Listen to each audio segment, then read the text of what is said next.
আসসালামু আলাইকুম রহমতুল্লাহ। আশা করি সবাই ভালো আছো। তো গত ক্লাসে আমরা 106 পেজের এই একক কাজের যে দুইয়ের শেষ অংশটুকু এই পর্যন্ত দেখেছিলাম। আজকে আমরা একক কাজ 3 থেকে শুরু করব, ঠিক আছে? তো একক কাজ 3টাকে আমরা চলো দেখি। ধরো তোমাদেরকে একটি রেখাংশ এবি দিয়ে বলা হলো সেটি সমান করে আরেকটি রেখাংশ আঁকতে।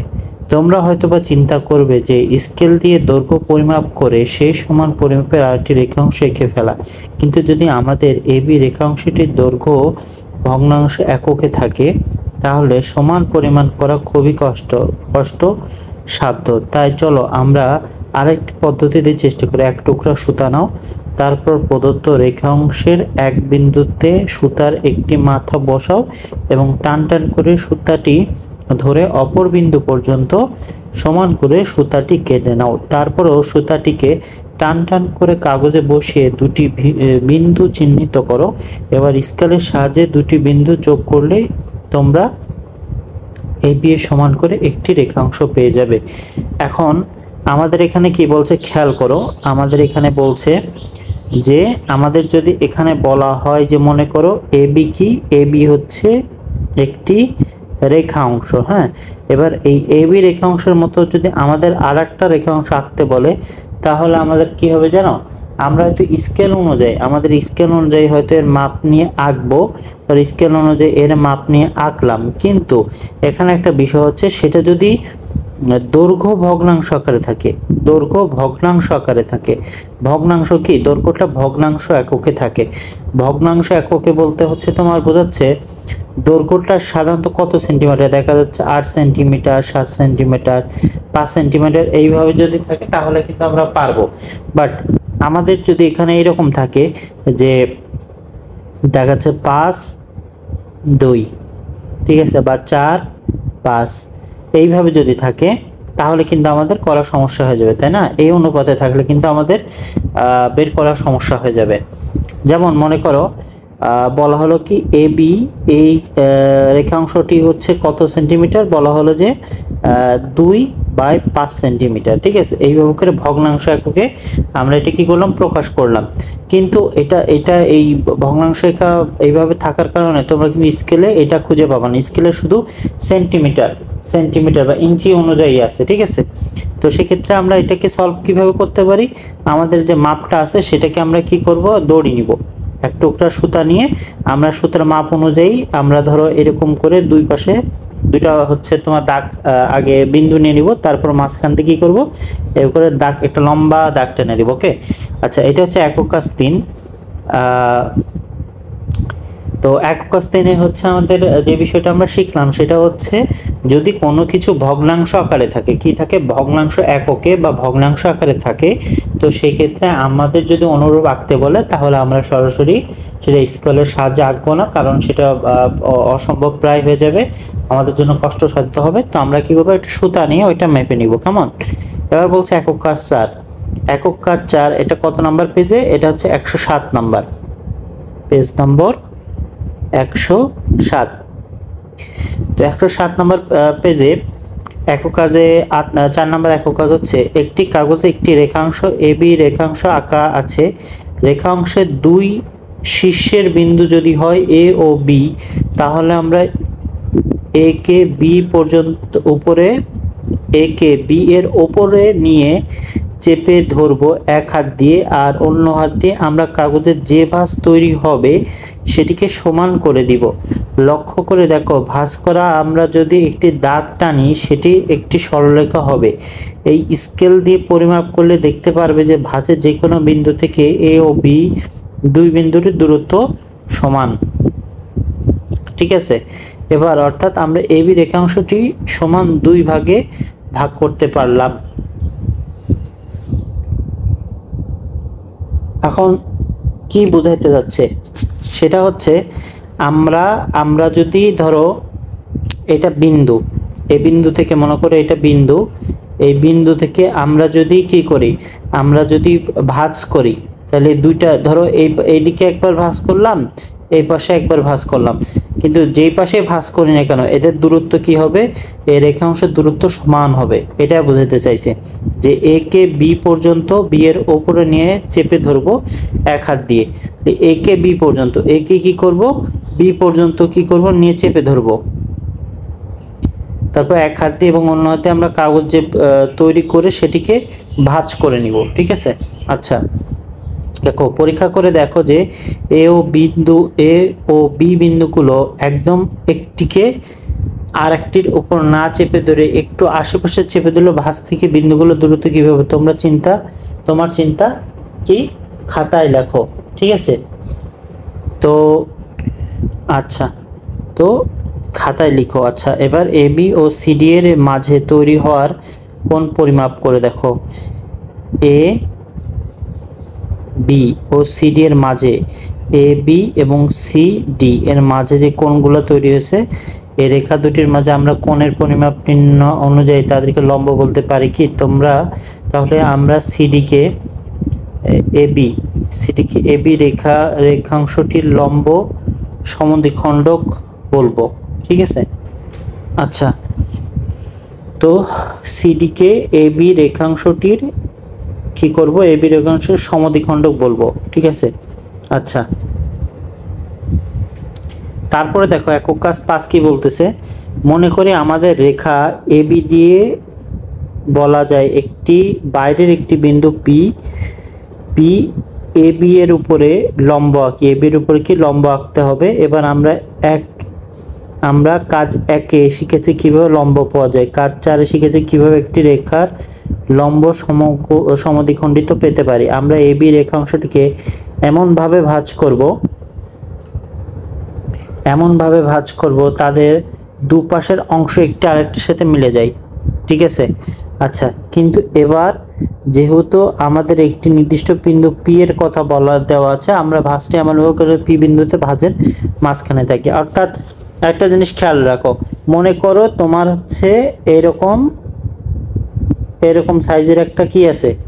আচ্ছা, এটা একটু ব্যাকা হয়ে গেছে। দেখো, মনে করো তোমার এরকম সাইজের একটা পেপার আছে। হ্যাঁ, এখন তুমি যদি এই পাশ থেকে হচ্ছে এটা ভাঁজ করো, এটা কি করো, এটা যদি এইভাবে করে নিয়ে যে ভাঁজ করো। ঠিক আছে।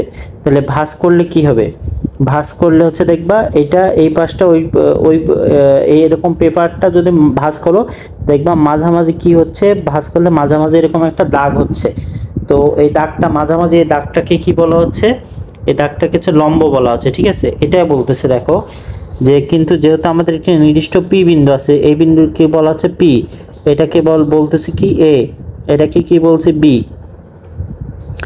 এবার ভাঁজ বরাবর যদি আমরা সিডি রেখাংশ আঁকি, ভাঁজ বরাবর যদি আমরা সিডি রেখাংশ আঁকি, তাহলে দেখতে পাবো যে আমাদের নির্দিষ্ট বিন্দু পি বরাবর গিয়েছে এবং এ বি ও সিডি এর মাঝে কোণগুলো পরিমাপ করে এ বি এবং সিডি এর মাঝে করে কোণের মান খাতায় লেখো, দেখবে যে সবকটি কোণই সমকোণ। ঠিক আছে। আচ্ছা, 6 নাম্বারটা দেখো, একক কাজ বলতেছে আমরা একটি কাগজে একটি কোণ এবিসি নিই, কোণ হচ্ছে এই এ বি সি নিই, এই যে এই কোণটা নিই, নেওয়ার পর শীর্ষবিন্দু কি এ বিতে, এবার আমরা কাগজটিকে ঠিক এ বি বরাবর ভাঁজ করি। কি করব, এ বি বরাবর ভাঁজ করব। আচ্ছা, করলাম। এবার বিসি রেখাটি এই যে বিসি রেখাটি কাগজের যে অংশের সাথে মিলে যায় সেখানে আমরা একটি রেখাংশ এঁকে নিই। আচ্ছা, এবার কোণ এবিসি ও কোণ এবিডি কে পরিমাপ করে তাদের তুলনা করে দেখো, দেখতে পাবো যে তাদের পরিমাণ সমান। অর্থাৎ আমরা কোণ এডিসি কোণ এবিসি ও কোণ এডিসি কে, আচ্ছা, অর্থাৎ আমরা কোণ এবিসি অর্থাৎ এই কোণের সমান করে নতুন আরেকটি কোণ আঁকতে পারলাম। দেখ বিষয়গুলোকে কতটা কমপ্লিকেট করছে, এগুলো সব ক্রস দিয়ে দেওয়া দরকার। সহজ একটা বিষয়কে কমপ্লিকেট করে দিছে।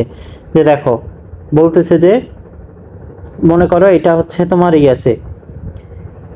ঠিক আছে, মনে করো এটা হচ্ছে তোমার কোণ। ঠিক আছে, এটা কোণ।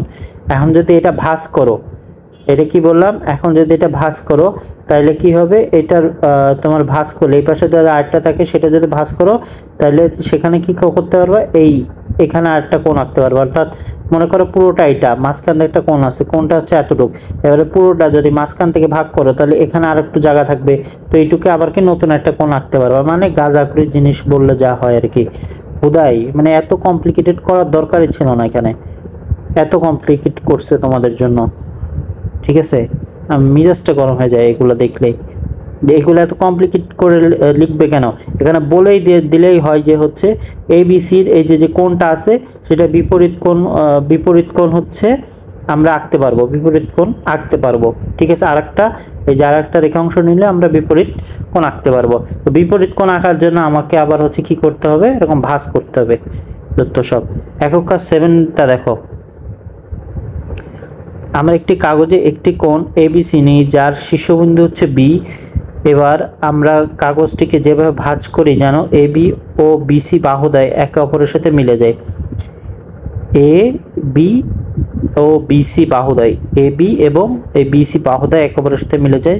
লক্ষ্য করে দেখো ভাঁজটি শীর্ষবিন্দুকে ছেদ করছে। আচ্ছা, এই ভাঁজটা কি করতেছে, শীর্ষবিন্দুকে ছেদ করে যাচ্ছে এটাকে।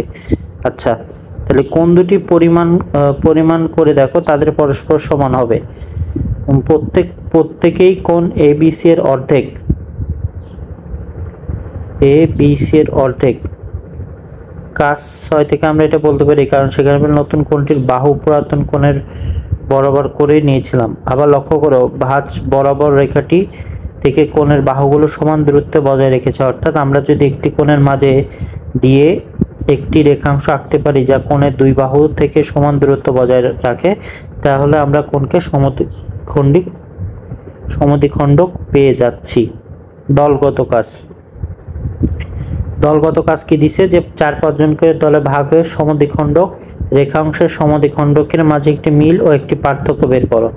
মিল ও পার্থক্য বের করতে বলছে। মিল কি, মিল হচ্ছে একটি কোণকে সমদ্বিখণ্ডিত করলে তাদের উভয়ের দুই পাশে উৎপন্ন কোণ সমান পরিমাপের হবে। মানে কি, মানে মনে করো এটা কত 90 ডিগ্রি, মানে এই দুটোকে এই কোণটাকে যদি তুমি কি করো সমদ্বিখণ্ডক করো, মানে অর্ধেক করো, দুটোকে যদি অর্ধেক করো তাহলে অর্ধেক করলে কি হবে,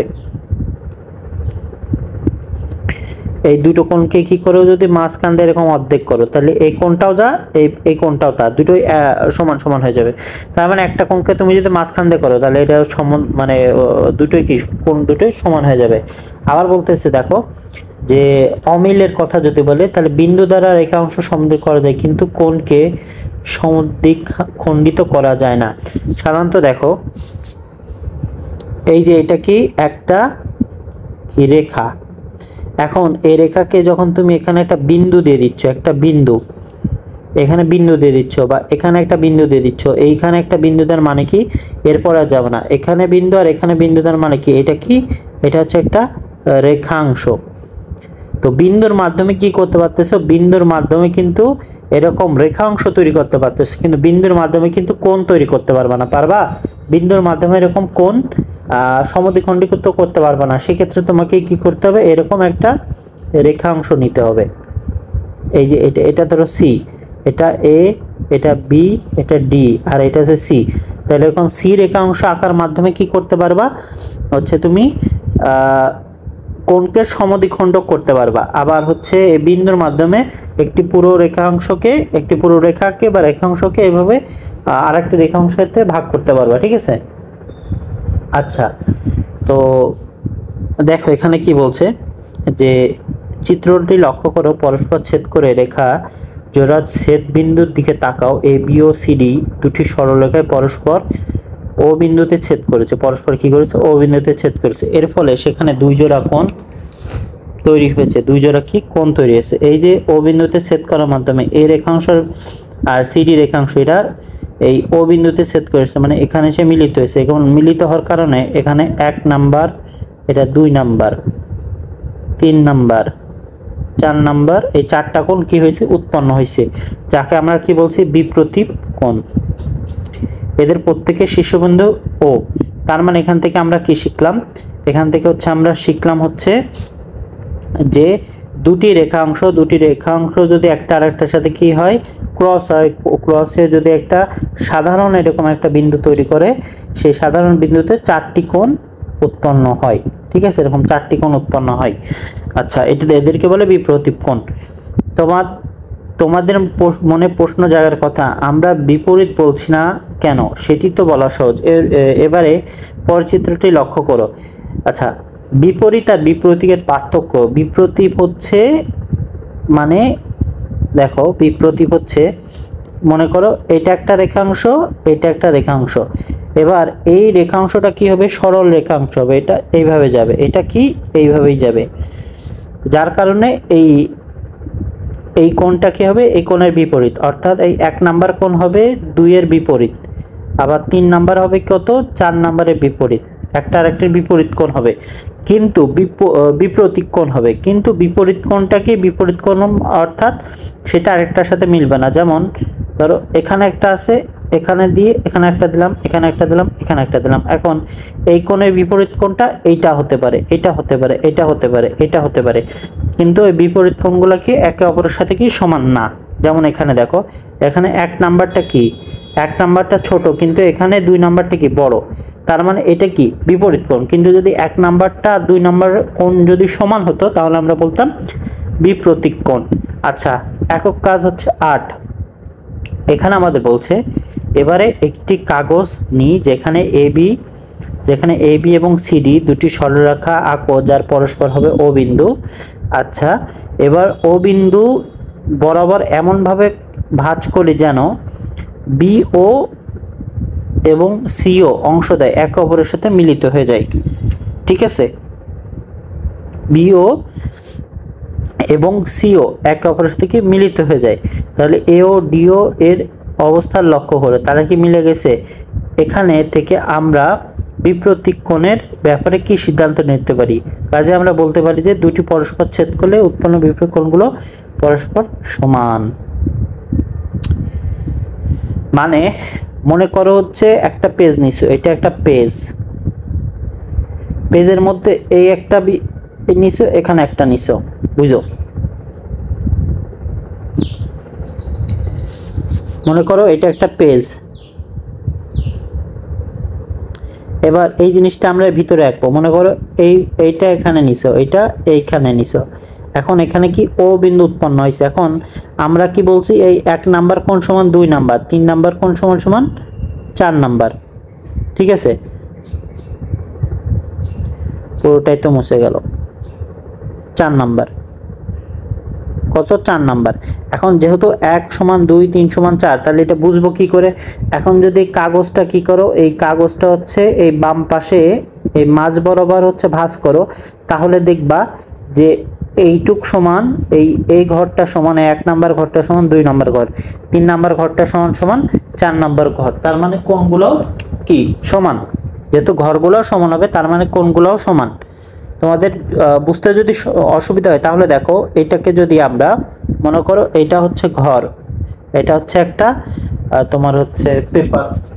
ঠিক আছে, এই পেপারের যদি এরকম দুটো হচ্ছে কি থাকে, রেখা থাকে, এবার এই পেপারটা যদি এই পাশে উল্টাও, তাহলে ভাঁজ করার পর কেমন হবে জানো, ভাঁজ করার পর হচ্ছে এটা ভাঁজ করার পর এই মাঝ বরাবর এটা কি হবে, ভাঁজ হবে, আর মাঝখানে একটা কি ভাঁজ হয়ে যাবে। পরে দেখবা যে এই ঘরগুলো কি সমান। ঠিক আছে, এইটা সমান এইটা, এইটুক সমান এতটুকু, এইটুক সমান এতটুকু। ঠিক আছে, প্রতিটা কি সমান হয়ে যাচ্ছে, একে অপরের বিপরীত কোণ হয়ে যাচ্ছে। আচ্ছা, এবার 3টি কাঠির খেলা। 3টি কাঠির খেলাটা কি, 3টি কাঠির খেলা হচ্ছে তুমি 2টি করে কাঠি নাও, নিলাম, সঙ্গে কাঠি না থাকলে তোমরা কলম পেন্সিল দিয়ে কাজটি করতে পারো। ছবির মতো বিভিন্নভাবে বসালেই দেখতে পারবে যে 2টি কাঠি একটি আরেকটি কেবলমাত্র একটি বিন্দুতেই ছেদ করতে পারবে। তোমরা পূর্বের শ্রেণীতে জেনে এসেছো যে যদি তারা কখনোই ছেদ না করে তবে তাদেরকে বলা হবে প্যারালাল। এবার তৃতীয় আরেকটি কাঠি নিয়ে আসছি। প্রথম কাঠি দুটি যদি সমান্তরাল হয় তাহলে তৃতীয় কাঠিটি বসানোর জন্য 2টি উপায় দেখা যাবে। একটা হচ্ছে তৃতীয় কাঠিটি হবে প্রথম দুটি সমান্তরাল, অথবা তৃতীয় কাঠি কারোর সাথে সমান্তরাল হবে না এবং দুটি রেখাকে একটি করে বিন্দুতে ছেদ করবে। অর্থাৎ এখানে যা বলতেছে, মনে করো কাঠির খেলা, হ্যাঁ, তিনটি কাঠি আছে, তো তিনটি কাঠিকে তুমি দুইভাবে লিখতে পারো, ঠিক আছে। দেখো তিনটি কাঠিকে তুমি দুইভাবে করতে পারো। একটা হচ্ছে এইভাবে করে তিনটি কি করতে পারো, এইভাবে করে সমান্তরাল আকারে রাখতে পারো। তো সমান্তরাল আকারে রাখলে কি হয় যে এই দেখো প্রথম যে রেখাটি দ্বিতীয় রেখার সাথে কি মিলতেছে না, তৃতীয় রেখার সাথে মিলছে না, মানে তিনটি কাঠি একে অপর থেকে কি নির্দিষ্ট দূরত্বে আছে, দেখো নির্দিষ্ট দূরত্বে আছে এবং এটা অনন্তকাল চলতে থাকলেও কি একে অপরের সাথে কি হবে না, মিলবে না। মিলবে কি, মিলবে না কিন্তু, এবং অনন্তকাল সেম দূরত্বভাবে চলতে থাকবে। এটাকে কি বলা হচ্ছে, সমান্তরাল, ঠিক আছে। আরেকটা পদ্ধতির কথা বলা হচ্ছে, সেটা হচ্ছে তোমার আরেকটি পদ্ধতির কথা বলা হচ্ছে, সেটা হচ্ছে সমান্তরাল না, হ্যাঁ। সেই ক্ষেত্রে দেখো, সেই ক্ষেত্রে কি হবে, সেই ক্ষেত্রে হচ্ছে তোমার এরকম দুটো হচ্ছে তোমার রেখা থাকবে, যে দুটো রেখাকে তৃতীয় নাম্বার কাঠিতে আমরা কি করব, এরকম তাদেরকে ছেদ করে দিব। এরকম দুটো কাঠি আমরা কি করলাম, সমান্তরাল আকারে রাখলাম, আর একটি কাঠি কি করলাম, আমরা দুটোকে ছেদ করে দিলাম, যার কারণে এখানে দেখো একটা ছেদক হয়েছে, এখানে একটা ছেদক হয়েছে। তো এই ছেদকের নাম দিলাম ও, এটার নাম দিলাম আমরা কত, ই, ঠিক আছে। তো এই একটা কাঠি প্রথম সমান্তরালের ই ছেদকে ই বিন্দুতে ছেদ করছে, আর এটা ও বিন্দুতে ছেদ করছে। এটা মূলত তিনটি কাঠির খেলা। এবার দেখো তিনটি কাঠির সাথে সমান্তরাল হবে না, ওই সেম কথা বলছে। প্রথম দুটি কাঠি ছেদ বিন্দুতে তৃতীয় কাঠিতে ছেদ করবে। এখন দেখো এখানে আরো অনেকভাবে করা যায়, ঠিক আছে। প্রথম দুটি কাঠির ছেদ বিন্দুতেই তৃতীয় কাঠিটি ছেদ করবে। তার মানে কি, তার মানে হচ্ছে যে ছবি 3 নাম্বার এখানে বলতে যাচ্ছে, দেখো যে এখানে হচ্ছে একটা কলাম, এখানে আর একটা, তাহলে দুটি কাঠি, এই একটা কাঠি এই একটা কাঠি, দুটি কাঠির ছেদ বিন্দু কি এটা। আবার কি বলছে, তৃতীয় কাঠিটিও ওই দুটি কাঠি ছেদ বিন্দুতেই ছেদ করবে। মানে দুটি কাঠি, এই দুটি কাঠি এখানে এসে ছেদ করছে, তাহলে তৃতীয় বিন্দুটিও এখানে এসে ছেদ করবে। তাহলে তৃতীয় বিন্দুতে এখানে ছেদ করতে হলে তুমি তো এরকম দিতে পারবা না, দিলে কিন্তু এই তৃতীয় বিন্দুতে ছেদ করছে না, এরকম দিতে পারবা না, এরকম দিতে পারবা না। এটা কি করতে হবে, এমন ভাবে এখানে বসাইতে হবে কাঠিটি যাতে এই মাঝখানে এসে ছেদ করে। তো সেটার জন্য কি করতে হবে, দেখো সেটার জন্য হচ্ছে তোমাকে এই মাঝ বরাবর দিতে পারো, অথবা হচ্ছে মাঝ বরাবর না দিলে হচ্ছে উপর বরাবর দিতে পারো, ঠিক আছে। এটা না দিলে আবার হচ্ছে দেখা যাচ্ছে এভাবে কর্নার দিয়ে দিতে পারো, ঠিক আছে। যেটা দিয়ে দাও এভাবে দিতে হবে। তো মনে করো আমরা হচ্ছে উপর দিয়ে দিলাম, তো এখানে হচ্ছে ধর মনে করো এইভাবে আঁকলাম, হ্যাঁ, তিনটি কাঠি দিয়ে। আবার বলতেছে 4 নম্বরে দেখো তৃতীয় কাঠিটি প্রথম দুটি কাঠির দুটি আলাদা বিন্দুতে ছেদ করবে। প্রথম দুটি কাঠিকে দুটি আলাদা বিন্দুতে ছেদ করবে। তার মানে হচ্ছে এখানে শর্তগুলো তোমাকে পড়তে হবে, সেই অনুযায়ী পূরণ করতে হবে। 3 নাম্বার শর্ত বুঝতে পারছো। 4 নাম্বার শর্ত কি, যে প্রথম যে দুটি কাঠি ছিল সেই দুটি কাঠিকে আলাদা আলাদা বিন্দুতে ছেদ করবে। মানে হচ্ছে ধরো এটা হচ্ছে দুটি কাঠি, এই উপরে কাঠি নিচের কাঠি, এখন এই দুটি কাঠির দুটি আলাদা বিন্দুতে ছেদ করবে, মানে এমনভাবে দিতে হবে আরেকটা কাঠিটি যেটা এখানেও ছেদ করবে এর ভিতরেও ছেদ করবে। তা আমি যদি মনে করো এরকম দিই, তাহলে দেখো এখানে ছেদ করতেছে কিন্তু আরেকটা ছেদ করছে, তাহলে কিন্তু হবে না। আবার আমি যদি মনে করো এইভাবে দিই, তাহলে এখানে ছেদ করছে, এই কাঠিটি এখানে ছেদ করছে কিন্তু উপরেরটা ছেদ করছে না। কিন্তু আমাদের শর্ত কি, যে দুটোই ছেদ করতে হবে, দুটি কাঠি। তার মানে আমরা যদি এইভাবে দিই, অথবা মনে করো হচ্ছে এইভাবে দিই, অথবা ধরো খাড়াখাড়ি যদি দিই, তাহলে দেখো ছেদ করতেছে, দুটি বিন্দুতেই ছেদ করছে। তো এখানেও সেম, এখানে যেভাবেই তুমি ছেদ করার সমস্যা নেই, এটা এইভাবে না দিয়ে এইভাবে দিতে পারতা, এইভাবে দিতে পারতা, এইভাবে দিতে পারতা, ঠিক আছে, একভাবে দিলেই হলো। আচ্ছা, এটা হচ্ছে ছবি 4 নাম্বার অনুযায়ী ছবি 4 নাম্বার এখানে আছে। আচ্ছা, এবার বলছে 3 নম্বর ছবিটির মতো 2-এর অধিক রেখা যদি একই বিন্দুতে ছেদ করে তাহলে আমরা বলি সমবিন্দু রেখা। আচ্ছা, চিত্র কি, ছবি এই 3-এর মতো যদি এরকম দুইয়ের অধিক মানে দুটির বেশি যদি এরকম রেখাগুলো কি এরকম একটি বিন্দুতে এসে মিলিত হয় তাহলে তাদেরকে আমরা কি বলি সমবিন্দু রেখা। তাহলে সমবিন্দুর রেখার সংজ্ঞা কি, যে দুটো দুইয়ের অধিক যদি এরকম রেখা একটি বিন্দুতে এসে মিলিত হয় তাহলে তাদেরকে আমরা বলি সমবিন্দু রেখা বা কনকারেন্ট লাইন।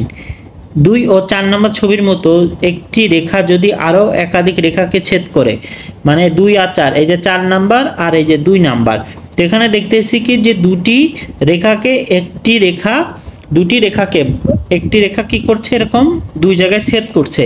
তো এরকম যদি থাকে যে 2 এবং 4 এর এই যে ছবি, এই ছবির মতো যদি একটি রেখা যদি একাধিক রেখাকে এরকম দুটি বা তিনটি রেখাকে মানে এরকম যদি ছেদ করে তাহলে তাদেরকে আমরা বলবো ছেদক। কি বলবো? ট্রান্সভার্সাল বলবো অথবা ছেদক। অর্থাৎ এইটাকে বলছি আমরা কি ছেদক, কারণ এটা কি করছে এখানে দুটি বিন্দুতে, এই দুটি রেখার দুটি বিন্দুতে ছেদ করতেছে। আর এটাকে আমরা বলবো সমবিন্দু রেখা। এটাকে কি বলবো? সমবিন্দু রেখা। কেন বলতেছি সমবিন্দু রেখা? কারণ এখানে দুইয়ের অধিক হচ্ছে রেখাগুলো একটি জায়গায় এসে মিলিত হয়েছে, তাই। বুঝতে পারছো? আচ্ছা, এবার বলছে ছবি 5 ও 6 লক্ষ্য করো, দুটি রেখার সাথে অপর একটি ছেদ করলে এরকম 8টি করে কোণ উৎপন্ন হয়। খুবই সিম্পল। দেখো এরকম যদি দুটি রেখাকে কি বলতেছে, এরকম দুটি রেখাকে যদি একটি এরকম একটি রেখা যদি এরকম ছেদ করে তাহলে দুটি কি হয়, দুটি যদি ছেদ বিন্দু বা দুটি যদি বিন্দু উৎপন্ন হয়, সে দুটি বিন্দুতে 4টি করে টোটাল 8টি কোণ তৈরি হয়। বুঝতে পারছো? যেমন এখানে দেখো 8টি কোণ তৈরি হয়েছে, উপরেরটাও দেখো 8টি কোণ হবে। যে এখানে 1 নাম্বার, এটা 2, এটা 3, 4, 5, 6, 7, 8, এখানেও 1 নাম্বার, 2 নাম্বার, 3 নাম্বার, 4, 5, 6, 7, এই 8, এই টোটাল 8টি কোণ। হ্যাঁ, 8টি কোণ করে উৎপন্ন। এখানেও দেখো কতগুলা, 1টা, 2টো, 3টে, 4টে, 5টা, 6টা কোণ উৎপন্ন হয়েছে। ঠিক আছে? আচ্ছা, তো আই হোপ বুঝতে পারছো। তারপর আমাদের কি বলছে দেখো, একটু খেয়াল করলে দেখবে 1 ও 5, 2, 6, 3, 7, 4, 8 এই কোণের জোড়াগুলো অবস্থান একই রকম। তারা রেখার উপরে অথবা নিচে, ছেদকের ডানে অথবা বামে, যেমন 1, 5 জোড়াটি রেখার উপরে এবং ছেদকের বামে, এভাবে জোড়ার কোণ দুটি অনুরূপ কোণ বলে। ঠিক আছে? অর্থাৎ দেখো এই 1 নাম্বার কোণ যেই পাশে তার অপর সাইডে 3 নাম্বার কোণ, 5 নাম্বার কোণ যেই পাশে তার অপর সাইডে 7 নাম্বার কোণ, 8 নাম্বার কোণ যেই পাশে তার অপর সাইডে 6 নাম্বার কোণ, 4 নাম্বার কোণ যেই পাশে তার অপর সাইডে 2 নাম্বার কোণ। তো এদেরকে কি বলা হয়? অনুরূপ কোণ বলা হয়। কি বলা হয়? অনুরূপ কোণ। অর্থাৎ এই কোণের, এই 8 নাম্বার কোণের একদম হুবহু কোণ হচ্ছে 6 নাম্বার কোণ। 1 নাম্বার কোণের হুবহু কোণ কোনটা? 3 নাম্বার কোণ। যেই কারণে একই রকম কোণ হয়, একই ডিগ্রি বা একই রকম দেখতে হয়, এদেরকে কি বলা হচ্ছে? অনুরূপ কোণ বা করেসপন্ডিং অ্যাঙ্গেলস। তারপর দেখো যে হচ্ছে 1, 7, 2, 8, 3, 5, 4, 6 এই জোড়াগুলোর অবস্থান মোটামুটি বিপরীত দিকে, তাই এদেরকে বলা হয় একান্তর কোণ, বিপরীতমুখী কোণ। ঠিক আছে? 1, 7, 2, 8, 1, 7, 2, 8। তারপরে কি বলছে? 3, 5, 4, 6, 3, 5, 4, 6 এগুলা কি বলা হচ্ছে? বিপরীতমুখী বলা হচ্ছে। কেন? কারণ এখানে হচ্ছে একটার বিপরীতে আছে। যেমন হচ্ছে 1-এর বিপরীত কি? 7 নাম্বার, 2-এর বিপরীত কি? 8 নাম্বার, 4-এর বিপরীত 6 নাম্বার, 3-এর বিপরীত 5 নাম্বার। এরা বিপরীতমুখী আছে বলে বিপরীতমুখী বলা হচ্ছে। এবং যদি হয় ডানে উপরে 6 নাম্বারে, অপরটি হচ্ছে বামে নিচে, এদেরকে বলে একান্তর কোণ। আচ্ছা, একান্তর কোণ হচ্ছে দেখো এই কোণগুলোর মধ্যে এই 4, 3, ঠিক আছে, একটি যদি হয় ডানে, অপরটি উপরে 6 নম্বর কোণ, অপরটি তাহলে হচ্ছে বামে, নিচে 4 নম্বর কোণ, এবং এদের জোড়কে বলা হয় একান্তর কোণ। একান্তর মানে কি?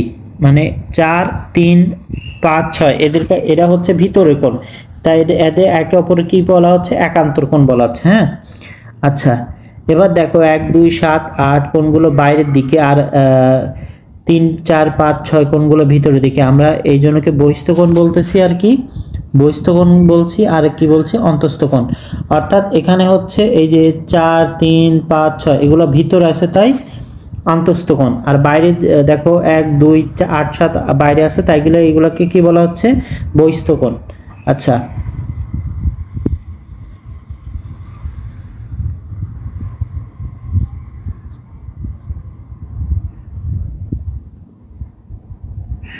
আচ্ছা এবার দলগত কাজ।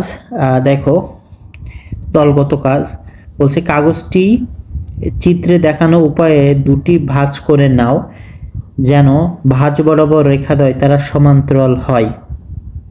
আচ্ছা, প্রয়োজনে শিক্ষকের সাহায্য নাও। মানে কাগজ এরকম কি করতে হবে, ভাঁজ করে যেতে হবে, 1 ভাঁজ 2 ভাঁজ 3 ভাঁজ 4 ভাঁজ 5 ভাঁজ, এভাবে করে ভাঁজ হতেই থাকবে। তো এবার ভাঁজ যতবার ভাঁজ করবে একটা আরেকটা থেকে কি হবে, সমান দূরত্ব থাকবে, ঠিক আছে, এবং সমান হবে, ভাঁজগুলো কি হবে এরকম সমান হবে, ঠিক আছে, উল্টো পাল্টা হবে না, যে এরকম একটা ভাঁজ দিলে আরেকটা এরকম হলো, আরেকটা এরকম হলো, আরেকটা এইভাবে উল্টো পাল্টা ভাঁজ হবে না, ঠিক আছে, এগুলো উল্টো পাল্টা ভাঁজ হবে না, এরকম প্রতিটা কি হবে সমান ভাঁজ হতে থাকবে।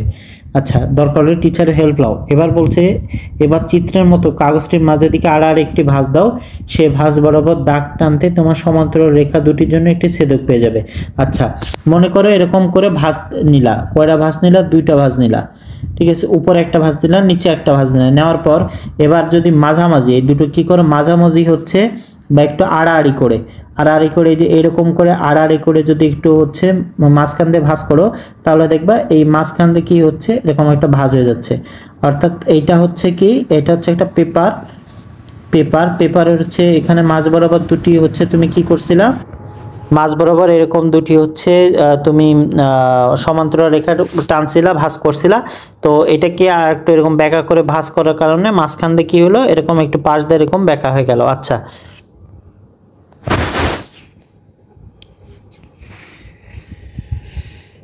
তারপরে দেখো এখানে বলছে কাগজ দুটির পাশেই ভাঁজ বরাবর দাগ নিয়ে নিচের ছবির মতো কোণগুলো সংখ্যা দিয়ে চিহ্নিত করো। আচ্ছা, 6 নম্বরের মতো উল্টোভাবে এমনভাবে সংখ্যা লিখে যেন একের বিপরীত পাশের কোণটি 1 হয়, ঠিক আছে, একের বিপরীত পাশে এবার এই যে এইভাবে করে কোণ আঁকতে হবে, অর্থাৎ 1 2 3 4 5 6 8 7 এইভাবে করে লিখতে হবে। 1 2 1 2 3 4 5 6 7 8, মানে এইভাবে এই যে এইভাবে আসতে থাকবে, এইভাবে আসতে থাকে, বুঝছো, এইভাবে গণনা করে আসবা যে 1 2 3 4 5 6 7 8, বুঝতে পারছো, এইভাবে করে গণনা করতে থাকবে। আচ্ছা, বা এইভাবে গণনা করবা 1 2 3 4, তারপর কি 5 6 7 8, বুঝতে পারছো, এভাবে গণনা করতে থাকবা। দেখো এবার 4 নম্বরে বলছে এবার 2 নম্বরের কোণটি কেটে নাও। এই যে 2 নাম্বার যেটা ছিল, দেখো এই যে 2 নম্বরের যে অংশটুকু, এই 2 নম্বরের অংশটুকু কি করতে বলছে, কেটে নিতে বলছে। এই যে 2 নম্বরের অংশটুকু কেটে নাও, কেটে নেওয়ার পর দেখো আলাদা হয়ে গেল। এবার 6 নম্বর কোণটা কি করতে হবে আমাদের, 6 নম্বরের সাথে 2 নম্বরের কোণটি মিলিয়ে দেখো আমাদের 6 নম্বরটাও কাটতে হবে। আমরা যে 2 নম্বরটা কাটলাম, 2 নম্বর কাটার পাশাপাশি আমাদের কি 6 নম্বরটাও কাটতে হবে। এবার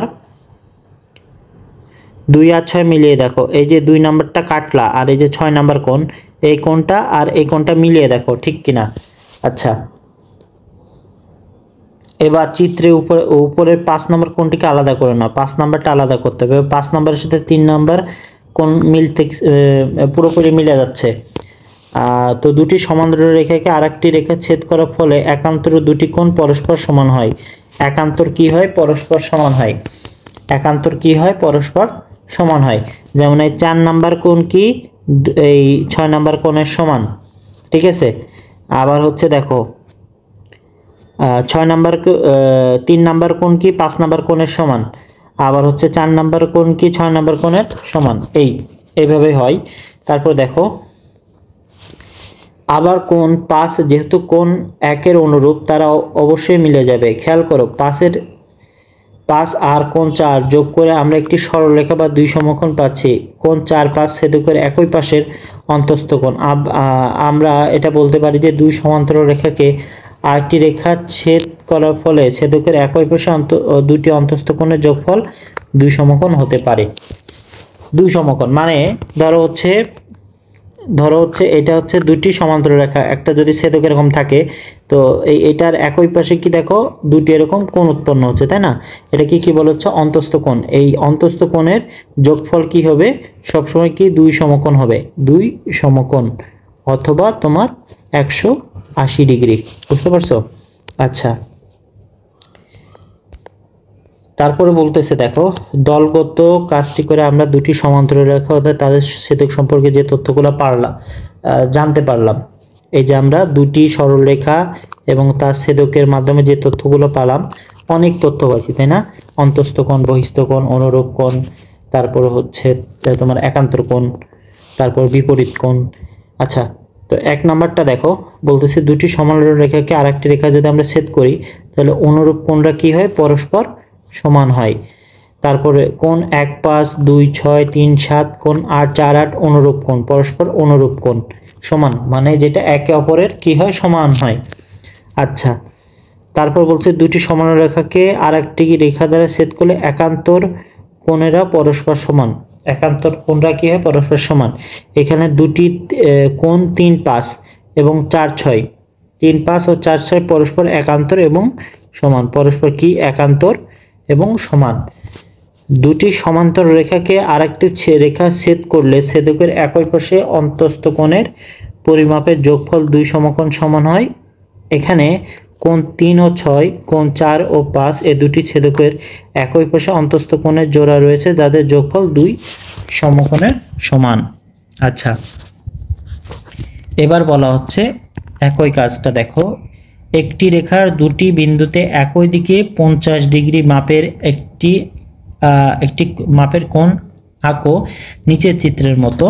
আচ্ছা, এরকম করে একদিকে কি করতে হবে, 50 ডিগ্রি করে কোণ আঁকতে হবে, ঠিক আছে? আচ্ছা, আঁকার পর তাদের চিত্রের মতো এরপর ইএফ কি বলতেছে, ইএফ এবং জিএইচ রেখা দুটির মধ্যবর্তী দূরত্ব পরিমাপ করো। মধ্যবর্তী যে দূরত্বটা পরিমাপ করো। কাজের ফলাফল পর্যালোচনা করে আমরা নিচে সিদ্ধান্ত আসতে পারি যে দুটি রেখাকে আরেকটি রেখা দ্বারা ছেদ করলে যদি অনুরূপ কোণেরা পরস্পর সমান হয় ওই রেখা দুটি পরস্পর সমান্তরাল। মানে বুঝতে পারছো? তো দুটি পরস্পর কি সমান্তরাল, অর্থাৎ এই ধরো হচ্ছে আগে আমরা কি দেখেছিলাম, আগে হচ্ছে ধরো দুটি কাঠি ছিল, এরকম দুটি কাঠির যখন আমরা একটি ছেদক ছিল, এই একটি ছেদক এর কোণগুলা কি ছিল, দুটি কোণ মিলে কত হচ্ছিল, 180 ডিগ্রি বা দুই সমকোণ। আচ্ছা, এখানে বিষয়টা একটু উল্টা হয়ে গেছে। কি উল্টা দেখো, এখানে হচ্ছে আমাদের আছে কি একটি কাঠির হচ্ছে কয়টা আছে, দুইটি এরকম ছেদক আছে। তো দুটি ছেদক থাকার কারণে দেখো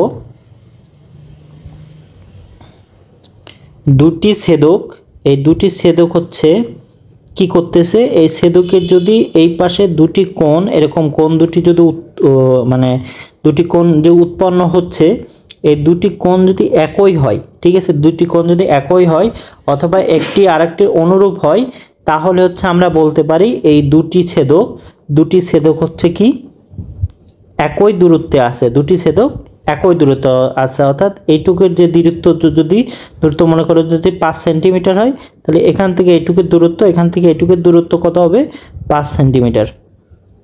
বুঝতে পারছো? এটাও কত হবে, 5 সেন্টিমিটার হবে।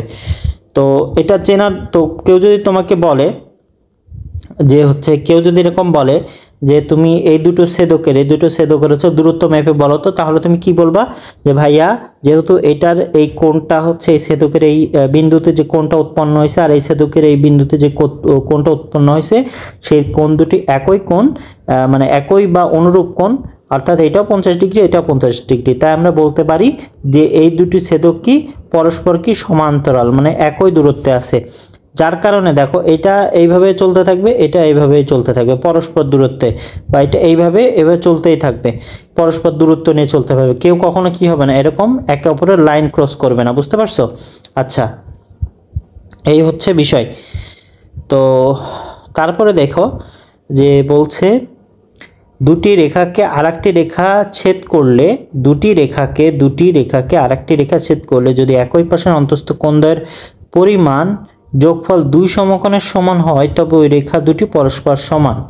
আবার বলতেছি কি দেখো, এই যে তোমার যে অন্তস্থ কোণ বা হচ্ছে ভিতরের যে কোণগুলো থাকে সেই ভিতরের কোণ দুটি যদি তোমার হচ্ছে কি হয়, কোণ দুটি যদি যোগফল, এই অন্তস্থ কোণের যদি যোগফল দুটি যদি দুই সমকোণ হয় তাহলে তারাও কি পরস্পর সমান্তরাল। বুঝতে পারছো? আচ্ছা দেখো, আরেকটি একক কাজ চলে আসলো, সেটা হচ্ছে তোমরা ইচ্ছা মতো কাগজ কেটে কয়েকটি সামান্তরিক তৈরি করো। এখানে একটা সামান্তরিক আছে। সামান্তরিক আর বর্গের বৈশিষ্ট্য কি শোনো। বর্গ হচ্ছে বর্গের চারটি বাহুই সমান, মানে এইটাই হইলে এই চারটাই এ হবে, কিন্তু সামান্তরিকের বিপরীত বাহুগুলো পরস্পর সমান, অর্থাৎ এটা যদি এ হয় এটাও হবে এ, এটা যদি বি হয় এটাও হবে বি, এবং পরস্পর সমান ও সমান্তরাল। পরস্পর সমান মানে কি, এখান থেকে এই এতটুকু, এই ডিসি বাহু যতটুকু, এই হচ্ছে এবি বাহু ততটুকু, আবার এই ডি বাহু যতটুকু, এখানে হচ্ছে বিসি বাহু ততটুকু, একই জিনিস। ঠিক আছে, এটা হচ্ছে সামুদ্রিকের বৈশিষ্ট্য। দেখো তারপরে বলতেছে যে একটি সামুদ্রিকের নিচে ছবির মতো করে দুই টুকরা করে কোণগুলো মিলিয়ে দেখো। আচ্ছা, কোণ এ, কোণ সি, কোণ বি, কোণ ডি, তাহলে এখানে টোটাল 4টি কোণ এখানে আছে। ঠিক আছে, এবার কি বলতেছে, সামুদ্রিক বিপরীত কোণগুলো কি পরস্পর সমান, বিপরীত কোণগুলো কি পরস্পর সমান, অর্থাৎ কোণ বি সমান সমান কোণ ডি, এই কোণ সমান এই কোণ, এই কোণ সমান সি কোণ। বুঝতে পারছো? বিপরীত কোণগুলো কি হয়, পরস্পর সমান হয়। আচ্ছা, এবার বলছে একটি সামান্তরিককে নিচের ছবির মতো করে কেটে দুই টুকরা করে বিপরীত কোণগুলো একসাথে মিলিয়ে দেখো।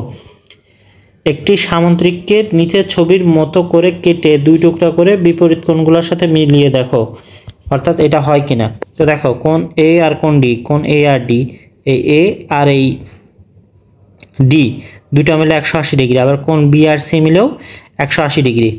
আচ্ছা, মিলিয়ে দেখলে দেখো এখানে এতটুকু, এটা মিলালেই বুঝতে পারবে যে কোণ এ আর বি 180, কোণ বি আর ডিও 180। তো তাহলে এই ছবিতে সমান্তরাল সরলরেখার কোন বৈশিষ্ট্য দেখানো হয়েছে, বলতে পারবা কেউ? বলো তো। তো এখানে যেটা বুঝতে পারলাম আমরা, সমান্তরাল সরলরেখার কোন বৈশিষ্ট্য ফুটে উঠেছে। তো এটা যদি আমরা বলি তাহলে এটা হবে হচ্ছে যে দুটি রেখাকে আরেকটি রেখা ছেদ করলে যদি একই পাশে অন্তস্থ কোণদ্বয়ের পরিমাপের যোগফল দুই সমকোণের সমান হয় তবে ওই রেখা দুইটি পরস্পর সমান। ঠিক আছে, অর্থাৎ এখানে কি মনে করো, এ আর ডি, এ আর সি, ডি আর বি আর ডি, এই কোণগুলো কি পরস্পর সমান। তার মানে যেহেতু এগুলা বিপরীত কোণগুলো কি পরস্পর সমান, তার মানে বলা যায় বিপরীত বাহুগুলোও কি পরস্পর সমান। তো এটা বলছে, অর্থাৎ এই যে আমরা এখানে দেখো, এই যে 3 নাম্বার যে বৈশিষ্ট্য আছে না, এই 3 নাম্বার বৈশিষ্ট্য আমরা কোথায় পাইলাম, এখানে হচ্ছে আমরা পাইলাম। তারপর হচ্ছে ত্রিভুজের বৈশিষ্ট্য, এটা হচ্ছে আমাদের একদম নতুন টপিক। তো চলো এটা দেখি এখানে কি বলছে। ত্রিভুজের বৈশিষ্ট্য, ত্রিভুজ কেমন হয়, ত্রিভুজের কি হয়। দেখো সংক্ষেপে যদি তোমাদের বলি, ত্রিভুজের 3টি বাহু থাকে। কয়টি বাহু? 3টি বাহু। এবং ত্রিভুজের একটি বৈশিষ্ট্য হচ্ছে 2টি বাহু, প্রথম বাহু প্লাস দ্বিতীয় বাহু। ঠিক আছে, প্রথম বাহু দ্বিতীয় বাহু কি হবে, সব সময় কি হবে, তৃতীয় বাহুর বেশি হতে হবে। এটা হচ্ছে রুলস, এটা কি 1 নাম্বার রুল। ঠিক আছে, যে প্রথম বাহু প্লাস দ্বিতীয় বাহুর যে হচ্ছে ফলটা আসবে সেটা কি হবে, তৃতীয় বাহুর বেশি হতে হবে, না হলে সেটা দিয়ে আমরা ত্রিভুজ আঁকাইতে পারবো না। অর্থাৎ প্রথম বাহু যদি 1 হয়, দ্বিতীয় বাহু যদি 2 হয়, তৃতীয় বাহু যদি 3 হয়, তাহলে প্রথম আর দ্বিতীয় বাহুর যোগফল কত, 1 আর 2, যেটা সমান সমান কি হয়ে যাচ্ছে, 3 হয়ে যাচ্ছে। যার কারণে এইটা দিয়ে আমরা কি করব, এই 3টি বাহুর এই দৈর্ঘ্য দিয়ে আমরা কি ত্রিভুজ আঁকতে পারবো না। বুঝতে পারছো? আচ্ছা, তো এখানে দেখো কি বলতেছে আমরা সেটা আগে দেখি। যে এই অধ্যায়ে আমরা 3টি কাঠি দিয়ে একটি ক্ষেত্রকে আবদ্ধ করব এবং এর বিভিন্ন বৈশিষ্ট্য নিয়ে আলোচনা করব। তোমরা পূর্বের শ্রেণীতে জেনেছো যে 3টি রেখাংশ দিয়ে যে ক্ষেত্রটিকে আবদ্ধ করা হয় তাকেই ত্রিভুজ ক্ষেত্র বলে। 3টি রেখাংশ দিয়ে যে ক্ষেত্রটিকে আবদ্ধ করা হয় তাকেই, অর্থাৎ মনে করো এখানে অফুরন্ত যাবে, এইটা পুরোটাই জমি। এখন এটাকে তুমি কি করছো, এরকম এরকম 3টি বাহু দিয়ে 3টি রেখাংশ দিয়ে কি করছো, এই জায়গাটাকে কি আবদ্ধ করছো, এই যে এই ভিতরের জায়গাটুকু, এই ভিতরে যে করে আবদ্ধ করছো, তাই কি বলা হচ্ছে, ত্রিভুজ বা ত্রিভুজকে কি বলা হয়, ট্রায়াঙ্গেল বলা হয়। এই অধ্যায় জুড়ে আমরা এই 3টি কাঠিকে 3টি রেখাংশ হিসেবে ধরে নেব এবং বিভিন্ন প্রকার ত্রিভুজ তৈরি করব। তারপর তার বৈশিষ্ট্য আমরা বিভিন্ন কার্যক্রমের মাধ্যমে খুঁজে বের করব এবং সেই বৈশিষ্ট্যগুলো প্রয়োগ করতে চেষ্টা করব। ঠিক আছে, এবার দেখি ত্রিভুজের 3টি বাহু। বলছে আমরা জানি যে ত্রিভুজ 3টি রেখাংশ ক্ষেত্রটিকে আবদ্ধ করে তাদেরকে বলা হয় ত্রিভুজের বাহু বা সাইড। বাহুগুলো একে অপরকে যে বিন্দুতে ছেদ করে তাদেরকে আমরা বলি ভার্টেক্স। পূর্বের ক্লাসের নির্দেশনা অনুযায়ী তোমরা নিশ্চয়ই 3টি করে কাঠি সংগ্রহ করেছো। এবার চলো আমরা তাদেরকে পরিমাপ করে ত্রিভুজ গঠন করার চেষ্টা করি। তাহলে যে বিন্দুতে ছেদ করে তাদেরকে আমরা বলি কি, শীর্ষবিন্দু। ত্রিভুজের বাহুগুলো একে অপরকে যে বিন্দুতে ছেদ করে তাকে আমরা কি বলি, ভার্টেক্স বলি বা শীর্ষবিন্দু বলি। ঠিক আছে, তো পূর্বের ক্লাসে দেখো আমরা যে 3টি কাঠি ছিল সেটা দিয়ে দেখব। তো কাঠি হচ্ছে প্রথম কাঠি 2 আর কাঠি 3 আছে, তারপরে ত্রিভুজ গঠন করা যাবে কিনা সেটা আমরা দেখব, কেমন। তো এখানে প্রথমে আমরা দিব কি, কাঠি 1, কাঠি হচ্ছে আমরা দিব, কাঠি দেখব আমরা হয় কিনা। তো ক্রমিকগুলো আমরা দিয়ে ফেলি। ক্রমিক হচ্ছে 1 2 3 4 5। কাঠি হচ্ছে 1 নাম্বার কত, ধরো 2 সেন্টিমিটার, পরেরটা 5, 2 5, তারপর পরেরটা কত 6, এখানে আছে কত 2 3 5, 2 3 5, তারপরটা আছে 17 15 8, 17 15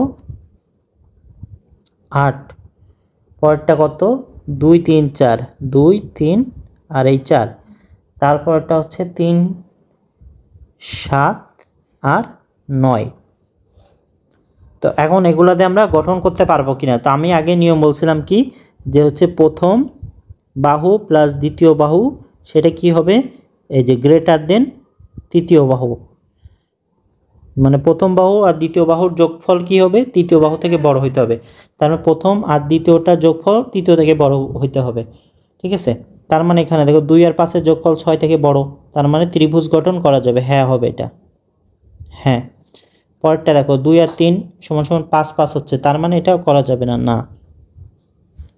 তারপরটা দেখো 17 15 যোগ করলে কত হয়, 17 আর 15 যোগ করলে 32 হয়, যেটা 8 থেকে বড়, তার মানে এটা গঠন করা যাবে। 2 3 হচ্ছে কত 5, যা 4 থেকে বড়, তার মানে গঠন করা যাবে।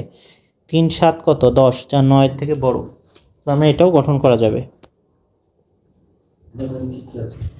তো এখানে হচ্ছে আমরা দেখলাম কি, যে প্রথম বাহুটা কি হবে, প্রথম আর দ্বিতীয় বাহু, অর্থাৎ প্রথম কাঠি এবং দ্বিতীয় কাঠির যোগফল তৃতীয় বাহু বা তৃতীয় কাঠি থেকে কি হতে হবে, বড় হইতে হবে, তাইলে আমরা ত্রিভুজ গঠন করতে পারবো। তো আমরা দেখলাম প্রথমটা হ্যাঁ, পরেরটা না, কারণ 2 আর 3 5 হয়ে যাচ্ছে, সমান সমান হচ্ছে তৃতীয় বাহুর, যার কারণে আমরা সেটা গঠন করতে পারবো না। আচ্ছা, এইভাবে করে কিন্তু মোটামুটি এ পর্যন্ত করে ফেললাম।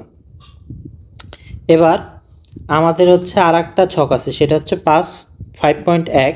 এখানে বলছে প্রতিটি ক্রমে কাঠিগুলোর পরিমাপের সম্পর্ক বসাও, ত্রিভুজ গঠন করা গিয়েছে কিনা তা খেয়াল করো। দেখো এখানে আমাদের কি করতে হবে, প্রথম প্লাস দ্বিতীয় কাঠি যোগ করে দেখতে হবে তৃতীয় কাঠি থেকে বড় হচ্ছে কিনা। এই চিহ্ন মানে কি, যে হচ্ছে প্রথম এবং দ্বিতীয় কাঠিটি বড় হতে হবে তৃতীয় কাঠি থেকে, যদি হ্যাঁ হয় তাহলে গঠন করতে পারবো, না হলে পারবো না। ঠিক আছে, তো যদি বড় হয় তাহলে আমরা হ্যাঁ লিখবো, যদি ছোট হয় তাহলে আমরা না লিখবো। ঠিক আছে, বা যদি সমান না হয়, সমান হয়। আচ্ছা, তাহলে প্রথম কাঠিটা কত ছিল 2, পরেরটা ছিল কত 5, তাহলে কি 2 5 কি হচ্ছে 6 থেকে কি বড়, 6 থেকে তৃতীয় কাঠি থেকে বড়, তার মানে আমরা লিখব কি হ্যাঁ।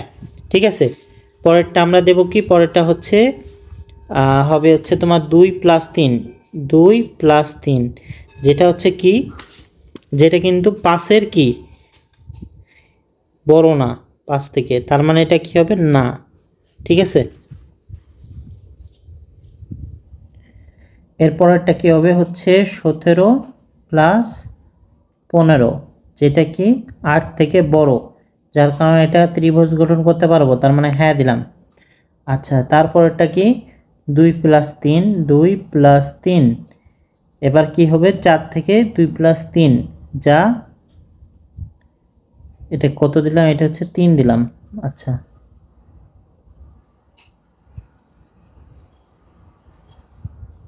2 + 3 যেটা কত, যেটা হচ্ছে 4 থেকে বড়, তার মানে এটা কি হবে হ্যাঁ। আচ্ছা, তারপর আরেকটা আর কি আছে, আচ্ছা আর টোটাল 1 2 3 4, কিন্তু আমাদের এখানে কয়টা ঘর হওয়ার কথা ছিল, 5টা ঘর, তাই না? আরেকটা ঘর নাই, তাহলে এখানে আমরা 5 নাম্বার দিলাম, দিয়ে বাকিগুলো আমরা এখানেও করে ফেলবো যে 3 + 7, 3 + 7 এটা কি 9 থেকে কি বড়, তার মানে এটা দিয়ে আমরা কি করতে পারবো, হ্যাঁ করতে পারবো। আচ্ছা, পরেরটা যদি দেখি তাহলে এখানে আমাদের দেখো 2 নাম্বার কাঠি আর 3 নাম্বার কাঠি যোগ করতে হবে, করে আমাদের সেটা যদি 1 নাম্বার কাঠি থেকে বড় হয় তাহলে আমরা কি করব, ত্রিভুজ গঠন করতে পারবো। তার মানে 2 নাম্বার কাঠি প্রথমটা কত ছিল 5, 2 নাম্বার কাঠি ছিল 5 প্লাস কত হবে 6 যেটা কত 2 থেকে বড়, তার মানে হচ্ছে আমাদের কি হবে হ্যাঁ। আচ্ছা, পরেরটা হচ্ছে 3 + 5 সেটা কি 2 থেকে বড়, তার মানে এটাও কি হবে হ্যাঁ। 15 + 8, 15 প্লাস কি এখানে আছে কত 8 যেটা কি, যেটা হচ্ছে তোমার 17 থেকে বড়, তার মানে এটাও কি হবে হ্যাঁ। আচ্ছা, তারপর হচ্ছে 3 + 4 সেটাও 2 থেকে বড়, 3 + 4 সেটা হচ্ছে কি 2 থেকে বড়, যার কারণে এটাও হবে কি হ্যাঁ। লাস্টেরটা কত 7 + 9 যেটা 3 থেকে বড়, তার মানে এটাও কি হবে হ্যাঁ। দেখো এই পাশে শুধু একটা না ছিল, সেটা কি না, সেটা হচ্ছে 2 নাম্বার, যে প্রথম কাঠি আর দ্বিতীয় কাঠি যোগ করে যেটা আমরা দেখলাম যে তৃতীয় কাঠি সমান সমান হচ্ছে, যার কারণে আমরা ত্রিভুজ গঠন করতে পারবো না। তো এখানে একটাও কিন্তু না নাই সব। এবার পরেরটা আমাদের কি করতে হবে, তৃতীয় কাঠি আর প্রথম কাঠি যোগ করতে হবে, করে দেখব যে সেটা যদি দ্বিতীয় নাম্বার কাঠি থেকে বড় হয় তাহলে আমরা ত্রিভুজ গঠন করতে পারবো। তাহলে 6 + 2 এটা কি হবে 5 থেকে বড়, তার মানে এটা কি হ্যাঁ হ্যাঁ। পরেরটা 5 + 2 সেটা আবার কি থেকে বড়, 3 থেকে বড়, 3 থেকে বড়, তার মানে এটাও হবে কি হ্যাঁ। আচ্ছা, পরেরটা হচ্ছে 8 + 17 এটা আবার কি 8 + 17 হচ্ছে 15 থেকে বড়, তার মানে এটা কি হ্যাঁ। পরেরটা হচ্ছে হ্যাঁ। 4 নাম্বারটা হচ্ছে দেখো, 4 নাম্বারটা হচ্ছে 4 + 2, 4 + 2 যেটা হচ্ছে কি 3 থেকে বড়, তার মানে এটাও হচ্ছে হ্যাঁ, এটাও আমরা ত্রিভুজ গঠন করতে পারবো। লাস্টেরটা হচ্ছে 9 + 3, 9 + 3 যেটা আমাদের 7 থেকে বড়, তার মানে এটাও আমরা কি, এটাও হচ্ছে আমরা করতে পারবো, তার মানে এটাও হ্যাঁ। আর যেহেতু ওভারঅল আমরা যদি দেখি তাহলে একটাতেই আছে কি না, এখানেও সবগুলোই হ্যাঁ, এখানেও সবগুলো হ্যাঁ, শুধু একটাতেই আছে এখানে না, সেটা কি এইটা। তাহলে এখানে যদি বলি হ্যাঁ, এখানেও হ্যাঁ হবে, এটাও হ্যাঁ হবে, এটাও হ্যাঁ হবে। আচ্ছা, 2 নাম্বারটা হ্যাঁ না, 2 নাম্বারটা কী হবে, 2 নাম্বারটা না হবে, এই যে এখানে না থাকার কারণে না হবে। পরেরগুলোও হ্যাঁ, তারপরটাও হচ্ছে হ্যাঁ, কিন্তু প্রতিটার উপরে কি এরকম চন্দ্রবিন্দু হবে। তো চন্দ্রবিন্দু আমরা দেয়নি, কারণ বুঝতে তো পারছো, দিলে কিন্তু বেশি ঝামেলা যেত। এই যে এরকম চন্দ্রবিন্দু হবে, চন্দ্রবিন্দু কিন্তু আমরা দেইনি, দেখো দেয়নি, কারণ ওই এখানে এমনিতে ছোট জায়গায় লিখতে গেলে আরও ঘিচিবিচি হয়ে যাবে। আচ্ছা, তারপরে দেখো বলতেছে তোমরা লক্ষ্য করলে দেখতে পাবে যে সকল ক্ষেত্রে আমরা ত্রিভুজ তৈরি করতে পেরেছি সে সকল ক্ষেত্রে অবশ্যই ত্রিভুজের যে কোনো দুটি বাহুর দৈর্ঘ্যের যোগফল তিনটি বাহুর দৈর্ঘ্যের চাইতে বেশি। আচ্ছা, এবার আবার আমাদের একক কাজটা কি বলতেছে, আমাদের তিনটি হচ্ছে মাপ দিছে, এই তিনটি মাপ দিয়ে বলছে যে যে আমরা ত্রিভুজ আঁকতে পারবো কিনা সেটা দেখো। তো এটা দেখার জন্য আমাদের কি করতে হবে, আমরা কি করলাম 1+2 যোগ করলাম, তাহলে 1+2 হচ্ছে কত হয়, নট ইকুয়াল টু 3, এটা হচ্ছে 3, 1 + 2 3, তার মানে এটা কি হচ্ছে ত্রিভুজ সম্ভব নয়।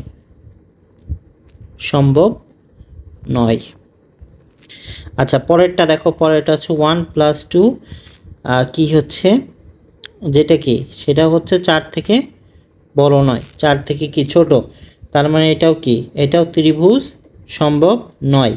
পরেরটা কত আছে 4+5, যেটা কি হচ্ছে 7 থেকে বড়, তার মানে এটা ত্রিভুজ আঁকা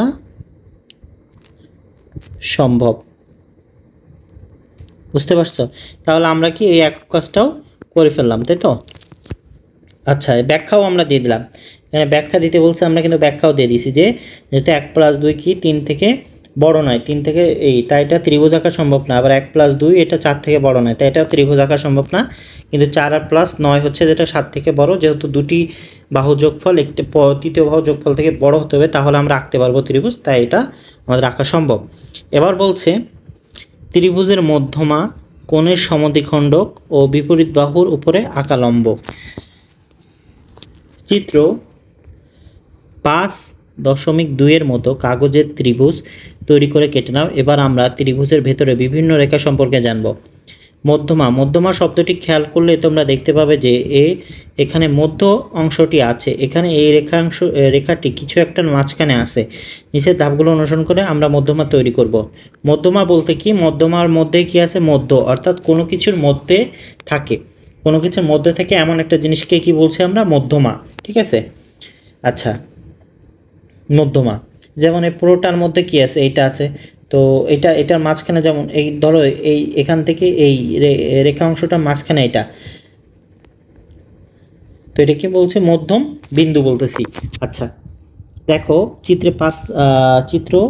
5.3 মধ্যে মতো করে ত্রিভুজের একটি শীর্ষক বিন্দু আর একটি শীর্ষের সাথে মেলাও, মাঝের ভাঁজ বিন্দুটি খেয়াল করো, সেখান থেকে এই দুটি শীর্ষবিন্দুর দূরত্ব কেমন হলো তা পরিমাপ করে দেখো। দূরত্ব যেহেতু সমান হয়, আমরা বলতেই পারি যে ভাঁজ পড়া বিন্দুটি হবে দুই শীর্ষের মাঝের কি মধ্যবিন্দু, বাহুটির মধ্যবিন্দু। অর্থাৎ মনে করো হচ্ছে এটা একটা হচ্ছে কি, এটা একটা ত্রিভুজ। এখন তিনটি বাহু কি করতে হবে, মিলাইতে হবে। এটা যদি এখান থেকে নিয়ে যদি এটার মাঝখানে নাও, এটা নিয়ে যদি এটার মাঝখানে নাও, আবার উপরের থেকে যদি নিচে আনো, তাহলে খেয়াল করবা যেখানে একটা মধ্যবিন্দু সৃষ্টি হচ্ছে। এটাকে আমরা কি বলছি, এটাকে হচ্ছে আমরা মধ্যমা বলতে পারি। ঠিক আছে, এটাকে আমরা কি বলতে পারি, এই বিন্দুকে আমরা কি বলবো, মধ্যমা, কারণ এটা হচ্ছে একটা ত্রিভুজের মাঝখানের অংশ, মিডিল অংশ, এই জন্য বলছে মধ্যমা। তো মধ্যমা বের করার নির্ণয় হচ্ছে যে এটা হচ্ছে ত্রিভুজের কি হয়, মাঝখানে থাকে। আর এটা বের করার নিয়ম হচ্ছে তিনটের যে শীর্ষবিন্দু, একটি ত্রিভুজের 3টি শীর্ষবিন্দু থাকে, এই শীর্ষবিন্দু থেকে অপর একটি বাহুর মাঝ বরাবরে নিয়ে যেতে হবে, অর্থাৎ এখান থেকে এখানে যাইতে হবে মাঝ বরাবর, এই বিন্দু থেকে এখানে, ওপর থেকে নিচে। তো দেখো এখানে যে এই বিন্দুটা মাঝখানে একটা মধ্যমা তৈরি হচ্ছে। আচ্ছা এবার দলগত কাজ, 4-5 জন করে শিক্ষার্থীর দল গঠন করো। একটি আর্টস পেপার জাতীয় কাগজ অথবা একটি পাতলা বোর্ড থেকে ত্রিভুজ আকৃতির একটি অংশ কেটে নাও। তারপর একটি রোলারের সাহায্যে প্রতি বাহুর মধ্যবিন্দু বের করো। রোলারের সাহায্যে আমরা কি করব, মধ্যবিন্দু বের করব। আচ্ছা এরপর একটি রোলারের সাহায্যে প্রতি বাহুর মধ্যবিন্দু বের করো এবং সেগুলো ব্যবহার করে 3টি মধ্যমা আঁকো। লক্ষ্য করো ত্রিভুজের 3টি মধ্যভার একটি মজার বিষয় হচ্ছে যেখানে ত্রিভুজের 3টি মধ্যভার সবসময় একটি নির্দিষ্ট বিন্দুতে ছেদ করে। এবার শিক্ষকের তত্ত্বাবধানে তথা মধ্যমগুলো ছেদবিন্দু একটি সুতা বেঁধে নেয়। এবার সুতা দিয়ে ত্রিভুজকে ঝুলিয়ে রাখো। কি দেখতে পাচ্ছ, ত্রিভুজটি মাটির সাথে সমান্তরাল হয়ে ঝুলে থাকছে। আবার তোমাদের যদি ত্রিভুজটিকে শক্ত কাগজ দিয়ে তৈরি করে থাকো, একটি কলম বা পেন্সিল মধ্য মধ্য মাঝের ছেদ বিন্দু গেঁথে দেখবে যে ত্রিভুজটি কোনো দিকে বেঁকে যাচ্ছে না। যেহেতু এই বিন্দুর মধ্যমায় আমরা পুরো ত্রিভুজটিকে ধরে রাখতে পারি, আমরা বলতে পারি যে ত্রিভুজের ওজন এই বিন্দুতে কেন্দ্রীভূত হয়ে আছে, অর্থাৎ ত্রিভুজের ভরের কেন্দ্র হচ্ছে এই বিন্দু, ত্রিভুজের ভরের কেন্দ্র হচ্ছে এই বিন্দু, এই জন্য বিন্দুকে আমরা ত্রিভুজের ভর কেন্দ্র বলি। ত্রিভুজের ভর কেন্দ্র অর্থাৎ এখানে যেটা বলতেছে দেখো, ধরো এই হচ্ছে একটা ত্রিভুজ, এই একটা ত্রিভুজ। ত্রিভুজের দেখো এখান থেকে যদি এই শীর্ষবিন্দু থেকে পরে একটা বাহুতে যদি মাঝ বরাবর আঁকি, মাঝ বরাবর নিয়ে যায়, তাহলে এটা কি বলা হচ্ছে মধ্যমা, এটা কি বলা হচ্ছে মধ্যমা। আবার এই শীর্ষবিন্দু থেকে আমরা যদি এই পরের বাহুতে নিয়ে যাই, তাহলে এখানে আর একটা শীর্ষবিন্দুতে যে আটকাচ্ছে, তাই তো, এখানে আরেকটা কিন্তু মধ্যমা, মানে এখানে আর একটা মধ্যমা তৈরি হচ্ছে, যেটা আরেকটি বাহুর মাঝখানে যে আটকাচ্ছে। এবার আমরা উপর থেকে যদি নিচের দিকে খেয়াল করি, সেটা আর একটা কি মধ্যমা তৈরি করছে, অর্থাৎ একটি শীর্ষবিন্দু থেকে আরেকটি বাহুর মাঝ বরাবর যে রেখাংশটি তৈরি হয়, সেটা কি বলা হচ্ছে মধ্যমা।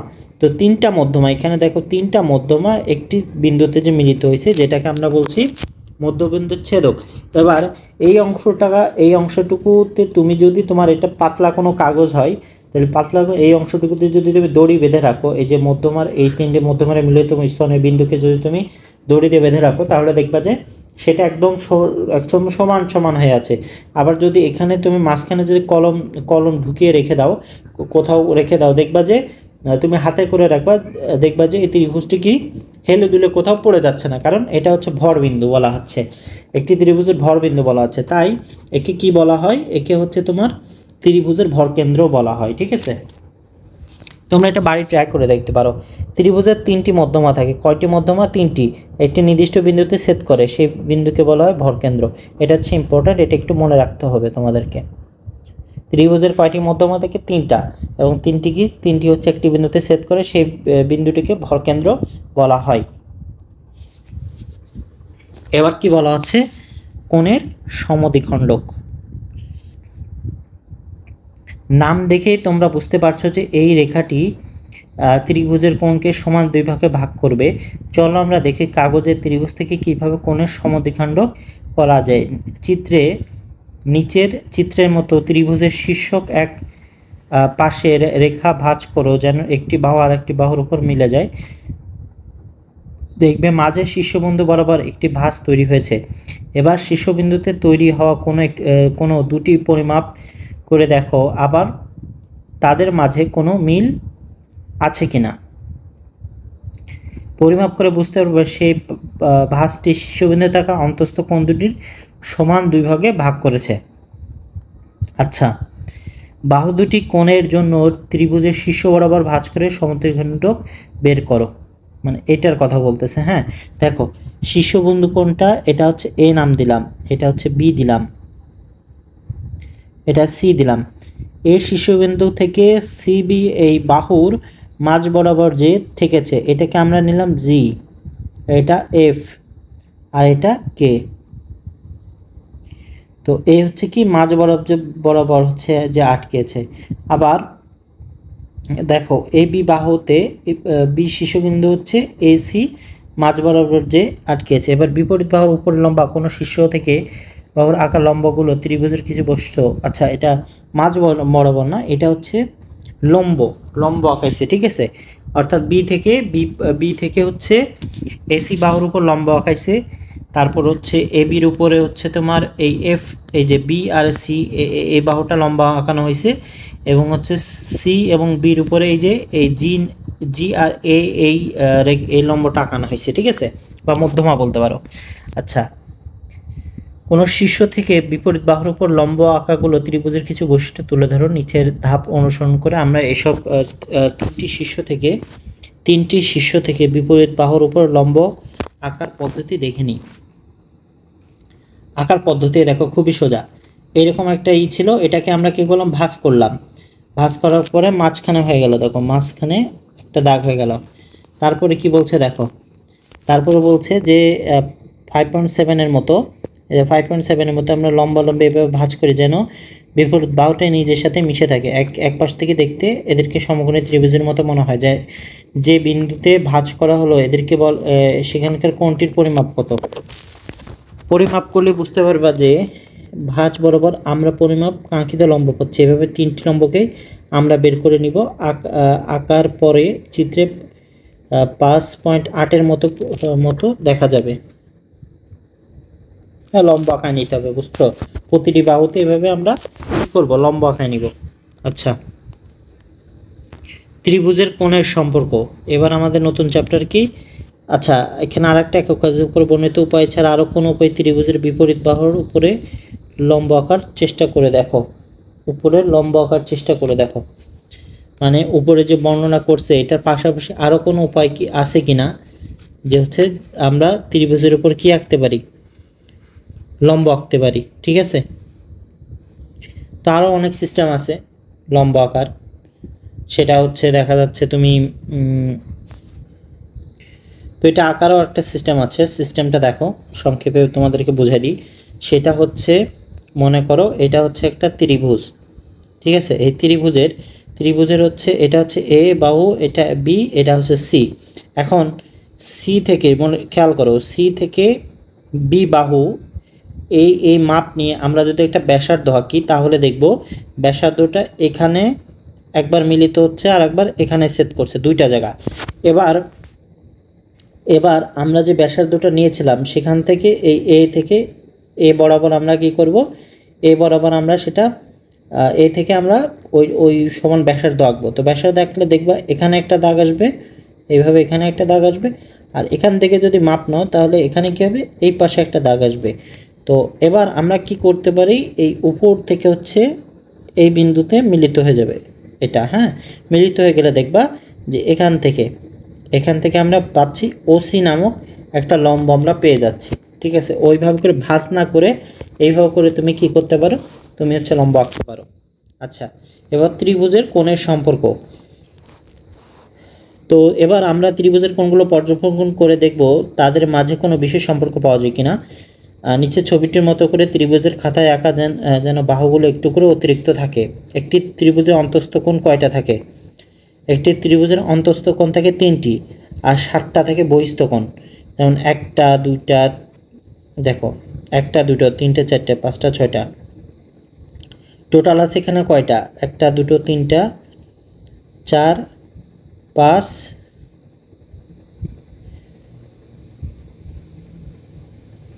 একটি ত্রিভুজের অন্তস্থ কোণ হচ্ছে কতগুলো থাকে? তাহলে 1টা 2টো 3টা থাকে, আর এখানে 3টা, এখানে কয়টা? 3টা আছে, এখানে 3টা আছে। 7 ত্রিভুজের বহিস্থ কোণ। এখানে বলা হচ্ছে 60টি বহিস্থ কোণের কথা বলা হচ্ছে, বাট আসলে বহিস্থ কোণ অনেকগুলো থাকে। ঠিক আছে, এক চিহ্নিত কোণটি ত্রিভুজের ভেতরের দিকে রয়েছে, আমরা একে বলবো ত্রিভুজের অন্তস্থ কোণ। তো একইভাবে 2 ও 3 চিহ্নিত কোণগুলোকে আমরা বলবো অন্তস্থ কোণ। 2 এবং 3 মানে 1 2 এবং এই 3, যেহেতু এটা ভিতরে কোণগুলো আছে তাই এগুলো অন্তস্থ কোণ বলবো, আর বাকিগুলোকে সব বহিস্থ কোণ বলবো। তাহলে 1 চিহ্নিত কোণের সাথে সন্নিহিত 4, 7 চিহ্নিত 2 রকম পরস্পর বিপ্রতীক। 4 ও 7 পরস্পর কি বিপ্রতীক? 4 এবং এই 7 নাম্বার পরস্পর কি বিপ্রতীক? কেন বিপ্রতীক মনে আছে? এই যে দুটি বাহু মিলিত হয়েছে, দুটি বাহু কি হয়েছে দেখো, দুটি বাহু কি, দুটি রেখাংশ কি একটা আরেকটার সাথে মিলিত, এখানে কি মিলিত হয়েছে। আবার একের সাথে এখানে কি, এখানে যদি তারা একটা কোণ দিতা এই কোণটা আর এই কোণটা কি সমান হয়ে যেত, বুঝতে পারছো? আচ্ছা, এই কোণগুলো প্রত্যেকে বলবো ত্রিভুজের বহিস্থ কোণ। যেমন 5 8 6 9 কোণগুলো ত্রিভুজের বহিস্থ কোণ। যদি একের সাথে বহিস্থ কোণ হিসাব করো তাহলে আমরা 4 ও 7 যে কোনো একটি পরিমাপ করলেই পারি, কারণ তা পরস্পর বিপরীত কোণ পরস্পর সমান হয়। পূর্বের শ্রেণীতে তোমরা নিশ্চয়ই সম্পূরক কোণ সম্পর্কে জেনে এসেছো। দুটি কোণের পরিমাপ আমরা তাদের যোগফল 2 সমকোণ পাই, তাহলে কোণ দুটিকে একটা অপরের সম্পূরক কোণ বলা হয়। আবার লক্ষ্য করে দেখবে ত্রিভুজের যে অন্তস্থ বহিস্থ কোণগুলো সন্নিহিত তারা একে অপরের সম্পূরক কোণ। আচ্ছা, সন্নিহিত কোণগুলোকে একে অপরের সম্পূরক কোণ। যে কোণ বহিস্থ কোণের সন্নিহিত বাদে বাকি দুটি কোণকে বলবো আমরা বিপরীত অন্তস্থ কোণ। ঠিক আছে, যে কোনো বহিস্থ কোণের সন্নিহিত বাদে, যে কোনো বহিস্থ কোণের সন্নিহিত বাদে বাকি দুটোকে বলবো আমরা কি বিপরীত অন্তস্থ কোণ। আচ্ছা, এবার চলো আমরা ত্রিভুজের কোণগুলোর মাঝে কোনো সম্পর্ক পাওয়া যায় কিনা তা খুঁজে বের করি। তো হচ্ছে সন্নিহিত বাদে। তো আই হোপ এই পর্যন্ত তোমরা বুঝতে পারছো। আজকে 119 পর্যন্ত থাক। আগামী ক্লাসে আমাদের যে বাকি টুকু থাকবে সেটা সম্পর্কে আমরা আলোচনা করব, দেন আমরা অনুশীলনী ম্যাথ দিয়ে শেষ করবো ইনশাআল্লাহ। আনটিল দেন সবাই ভালো থেকো। আসসালামু আলাইকুম রহমতুল্লাহ।